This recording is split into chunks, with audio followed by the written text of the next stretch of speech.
میرے پیارے دوستوں، کل میں نے آپ کو بتایا تھا کہ بغداد پہنچ کر میں دوبارہ رنگ رلیاں منانے لگا۔ مجھے یاد بھی نہ رہا کہ میں پچھلے سفر کے دوران کئی مرتبہ مرتے مرتے بچا تھا۔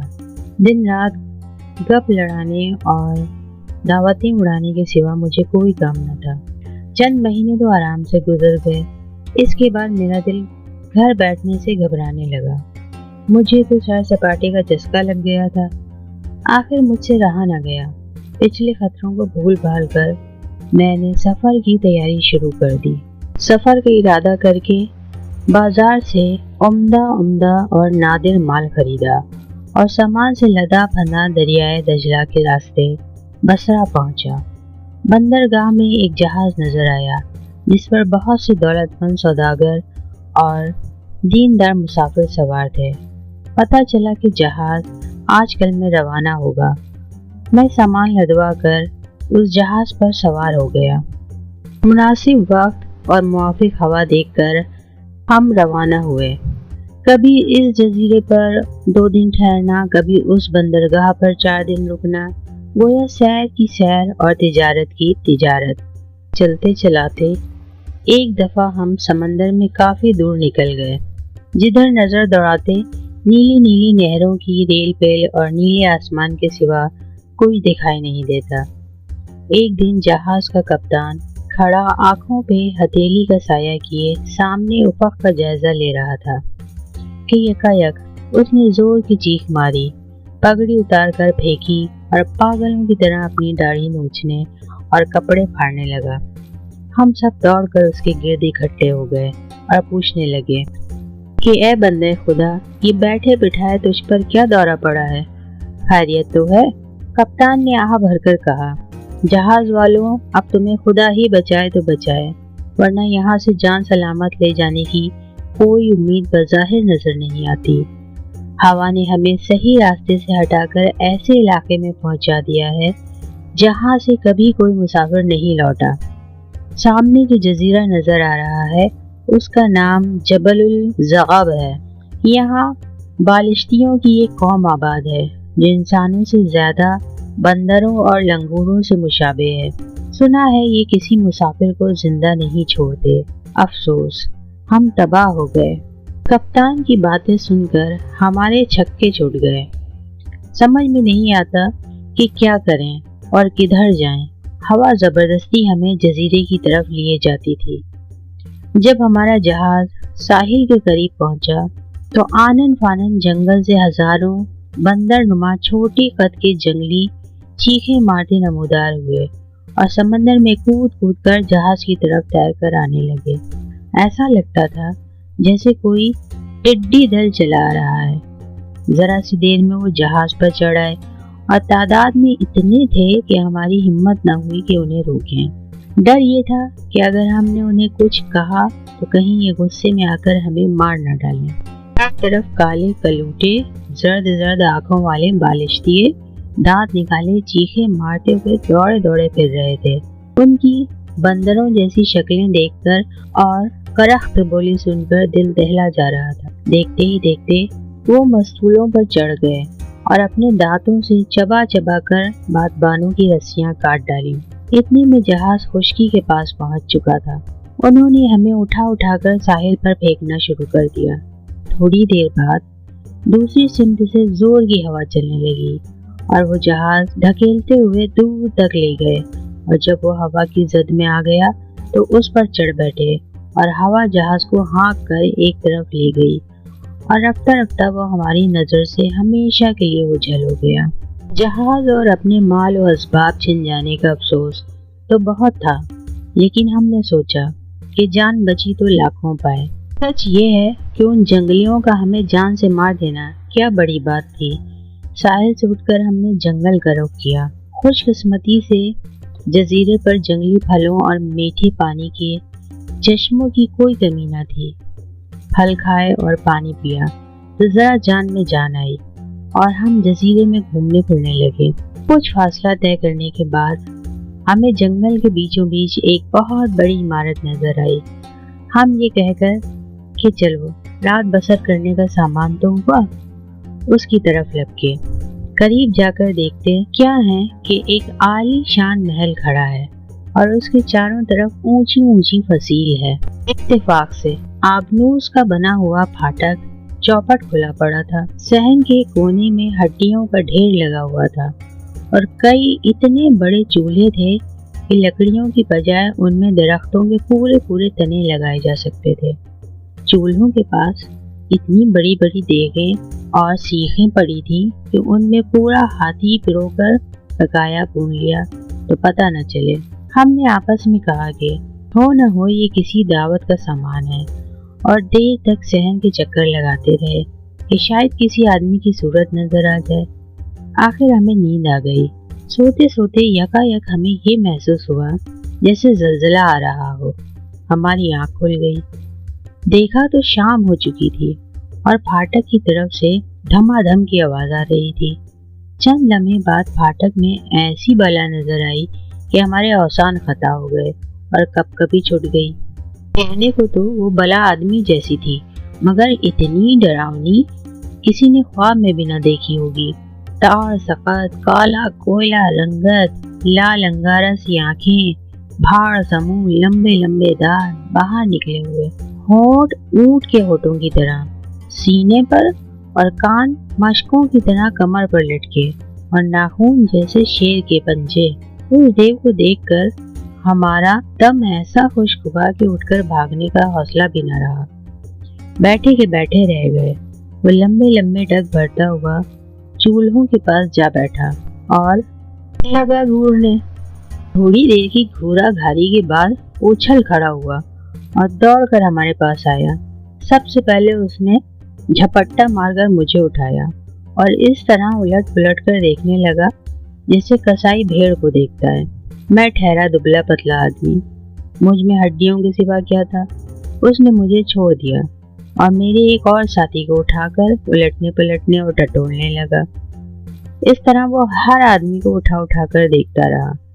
आखिर में उसका हाथ जहाज के कप्तान पर पड़ा। बदकिस्मती से कप्तान बहुत मोटा ताजा और तंदुरुस्त आदमी था। देव को ऐसा ही तरने वाला दरकार था। उसने खुशी से किलकारी मारकर कप्तान को जमीन पर दे पटका और झटका देकर उसकी गर्दन तोड़ दी। फिर हाथ बढ़ाकर एक लंबी सी सीख उठाई और उसने कप्तान को इस तरह पिरो लिया जैसे कबाब सीख पर कबाब चढ़ाए जाते हैं। इस काम से फारिग होकर उसने एक चूल्हे में मनो लकड़ी झोंक कर आग जलाई। उस पर कप्तान को अच्छी तरह भूना। जब कप्तान भुनकर तैयार हो गया तो आलती पालती मार कर बैठा और अपने लंबे नाखूनों से गोश्त नोच नोच कर खाने लगा। उस आदमखोर देव का जुल्म और नदीदापन देखकर हमारा जी मतलाने लगा। मुख्तसर ये कि उसने हमारे सामने कप्तान का खूब मजे ले लेकर खाया और बची कुची हड्डियां उसने कोने में फेंक दी जहां पहले से हड्डियां जमा थीं।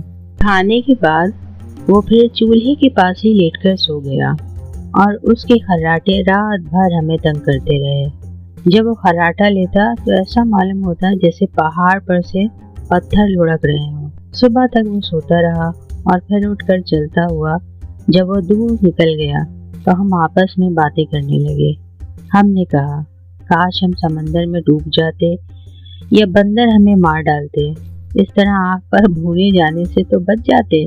खुदा की कसम, ये बहुत बुरी मौत है, लेकिन जो खुदा चाहता है वो होकर रहता है।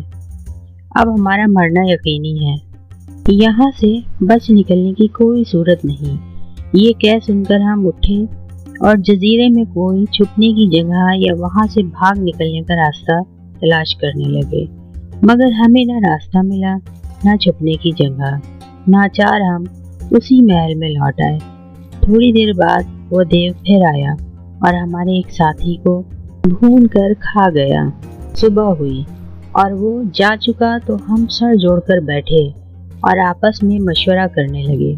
सबकी राय थी कि इस तरह अपनी जान गंवाने से क्या हासिल, इस देव को किसी तरह धोखे से मार डालना चाहिए।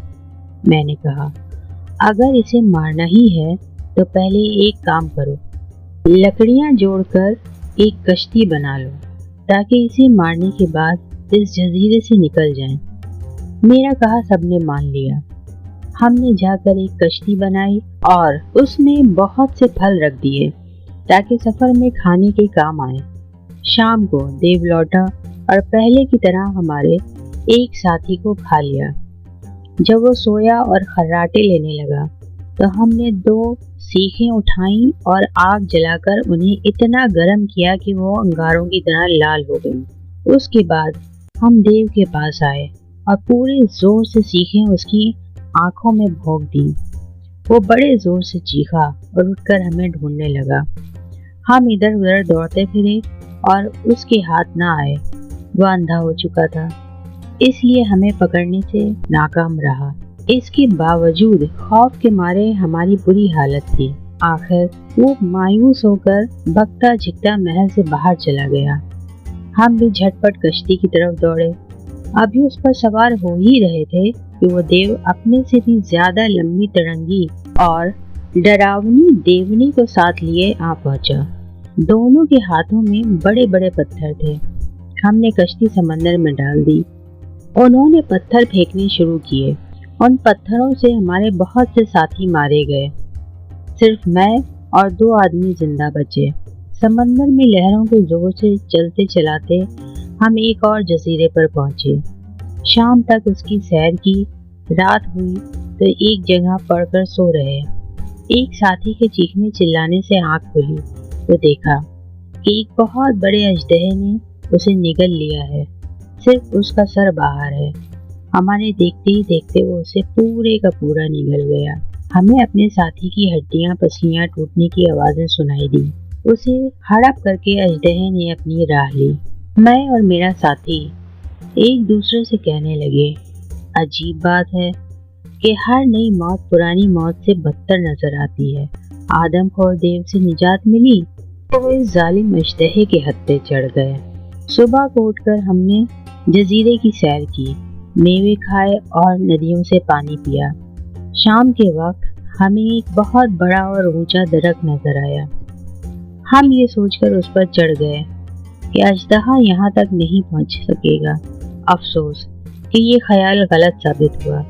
रात को अजदहा आंखें चमकाता आया और दरख्त पर चढ़कर मेरे साथी को निगल गया और चलता बना। जब दिन निकला तो मैं दरख्त से उतरा। डर के मारे मुझसे चला भी ना जा रहा था। समझ में ना आ रहा था कि अजदहे से कैसे जान बचाऊं। अचानक मुझे एक तरकीब सूझ गई। मैंने बहुत सी लकड़ियां इकट्ठी करके एक पिंजरा सा बना लिया और उसके अंदर बैठ गया। रात को अजदहा आया, मगर लकड़ियों की वजह से वो मुझ तक ना पहुंच सका। बस इर्द गिर्द चक्कर काटता रहा और फुंकारता रहा।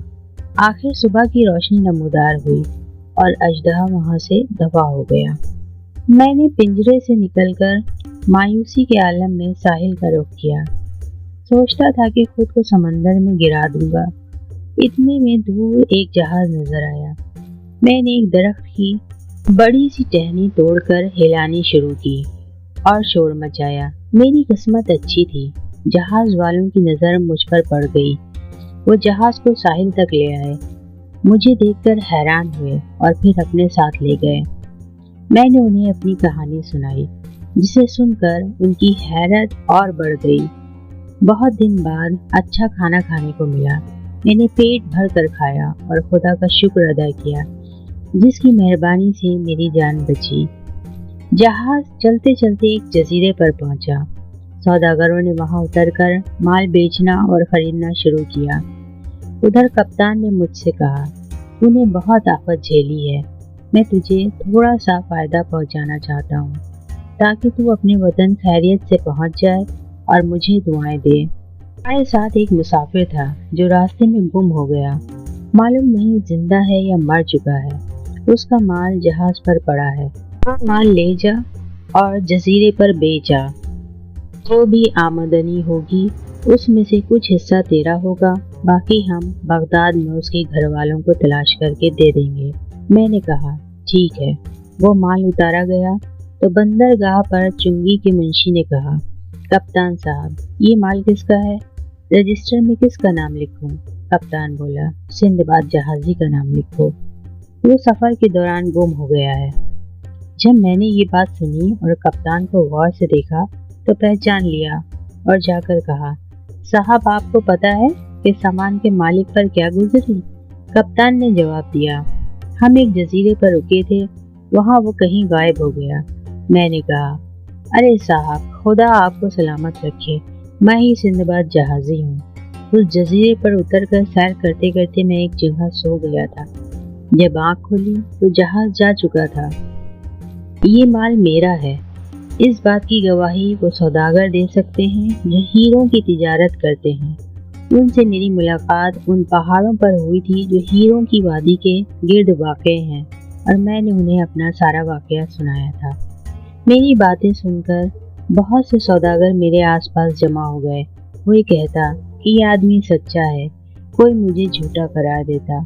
एक सौदागर ने जब हीरों की वादी का जिक्र सुना तो मेरे करीब आया और कहने लगा, हाँ यही वो आदमी है जो हीरों की वादी से जिंदा सलामत निकलकर हमारे पास पहुंचा था। मैंने तुम लोगों को पूरा किस्सा सुनाया था कि किस तरह मेरी फेंकी हुई भेड़ के साथ लटककर वो वादी से निकला था और मुझे बहुत से निहायत कीमती हीरे तोहफे में दिए थे। फिर हम उसे बसरा तक साथ ले गए थे। उसने हमें बताया था कि उसका नाम सिंदबाद है और किस तरह वो एक जजीरे पर अपने साथियों से बिछड़ गया था। जब मैंने तुम्हें ये किस्सा सुनाया था तो तुम सब हंसते थे और उसे गप समझते थे। आखिर किस्सा सच्चा निकला ना? उसके बयान का बड़ा असर हुआ और कप्तान ने मुझसे पूछा कि तेरे माल की क्या निशानियां हैं। मैंने उसे निशानियों की खबर दी और ये भी बताया कि बसरा रवाना होते वक्त हम दोनों की क्या बात हुई थी। आखिर कप्तान को यकीन आ गया कि मैं सिंदबाद ही हूँ। उसने मुझे गले लगा लिया, जिंदा बच जाने पर मुबारकबाद दी और कहा कि इससे ज़्यादा अजीब वाकया मैंने कभी नहीं सुना। मैंने अपना माल ले जाकर बेचना शुरू किया। नया माल भी खरीदता रहा। उस सफ़र में मुझे बहुत फ़ायदा हुआ। हम जजीरे जजीरे सफ़र करते सिंध के मुल्क जा पहुँचे। वहाँ भी खूब माल बेचा और ख़रीदा। उस तरफ के समंदर में अजीब अजीब चीज़ें देखने का इत्तेफाक हुआ। एक मछली नज़र आई जो गाय की शक्ल की थी। एक और मछली की सूरत गधे से मिलती जुलती थी। एक चिड़िया भी देखी जो पानी पर अंडे देती है, पानी पर ही उन्हें सेती है और कभी खुश्की पर नहीं आती। फिर हम खुदा के हुक्म से रवाना हुए। हवा का रुख हमारे हक में था। सफ़र बड़े आराम से कटा और हम बसरा पहुंच गए। वहाँ चंद रोज़ ठहर कर मैं बगदाद चला आया और अपने घर गया। घर वाले और दोस्त मुझे देखकर बहुत खुश हुए। सच ये है कि मैंने उस सफ़र में इतना कमाया जिसका कोई हिसाब नहीं। मैंने लोगों को तोहफे तोहफ़े दिए, गरीबों की मदद की, दोस्तों को दावतें खिलाईं। खुदा ने चाहा तो कल मैं अपने चौथे सफ़र का अहवाल सुनाऊंगा जो बहुत अजीब है। ये कहकर सिंदबाद ने जमाली को 100 शर्फियाँ दी। इसके बाद दस्तरखान बिछाया गया। दावत खाने वाले आपस में यही बातें करते रहे। ये कैसे हैरान कर देने वाले वाक़यात सुनने को मिले हैं। दावत के बाद सिंदबाद ने जमाली को रुखसत किया और घर जाते हुए रास्ते भर जमाली उन बातों को दिल में दोहराता रहा जो सिंदबाद ने उसे बताई थी। अगले दिन सुबह उठते ही फजर की नमाज पढ़कर उसने सिंदबाद की हवेली की राह ली। बाकी दोस्त भी जमा हो चुके थे। खाने पीने और गप लगाने से फारिग हुए तो सिंदबाद जहाजी ने अपने चौथे सफ़र की कहानी का आगाज़ किया।